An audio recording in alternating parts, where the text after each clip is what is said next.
Allora, siamo con Roberto Ennas, allenatore della Torres. Mister, oggi la quarta vittoria consecutiva, Secchi non prende gol da 450 minuti, testa della classifica, insomma l'anno si chiude in maniera ottima per voi. Sì, sicuramente, siamo stati autori di un ottimo primo tempo, oserei dire, contro tra l'altro un'ottima squadra che è venuta qui con delle buone credenziali, avevo delle informazioni, infatti si sono rivelati un osso duro, al di là che nel primo tempo siamo riusciti a sbloccare il risultato su un fuorigioco che poi il segnalini ha corretto automaticamente in gol, mi sembra legittimamente perché la palla era stata deviata da un loro difensore. Al di là di questo episodio penso che abbiamo legittimato il vantaggio con un altro gol e altre due nitide occasioni da gol dove il loro portiere si è veramente superato in maniera superlativa.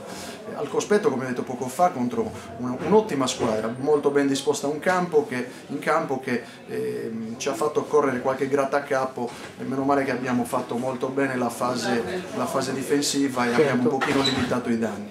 Ecco, mister, in questo senso lei ha parlato di fase difensiva, le chiedo che cosa sta dando Gianni Spano in più a questa squadra rispetto all'inizio del campionato. Ma adesso ho un pochino l'imbarazzo della scelta, anche oggi un po' in difficoltà perché ho dovuto mandare in panchina, almeno nella fase iniziale, un giocatore come Tony Zacchettu che penso sia un lusso in questa categoria. Certo. Gianni Spano ci ha dato sicuramente solidità, esperienza e soprattutto un aiuto verbale perché è un vero uomo squadra, una guida in questa squadra. Certo.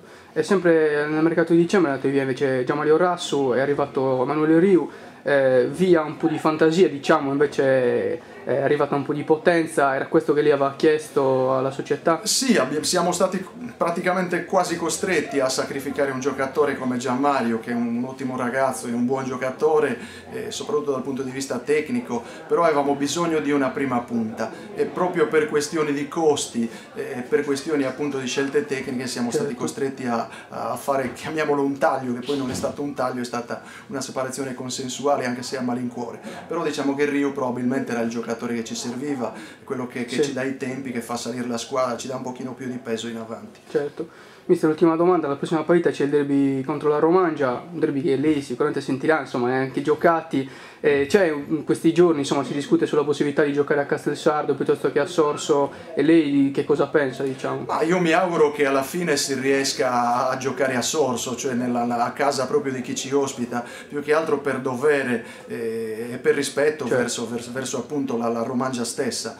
Mi auguro che sia una gran giornata di sport, sicuramente troveremo un osso duro perché anche la Romangia, se non sbaglio oggi ha perso di stretta misura lì alla Maddalena, ma so che ha combattuto alla morte, giocherà sicuramente per far sua la partita. Io ho visto qualche spezzone di qualche settimana fa appunto contro l'Orionis e l'Argius che hanno pareggiato 1-1 in casa e sinceramente meritavano qualcosina di più, soprattutto per quello che hanno fatto nell'arco dei 90 minuti. Certo. Va bene, allora ringraziamo Roberto Ennas, in bocca al lupo e buon anno soprattutto. Grazie altrettanto anche a voi.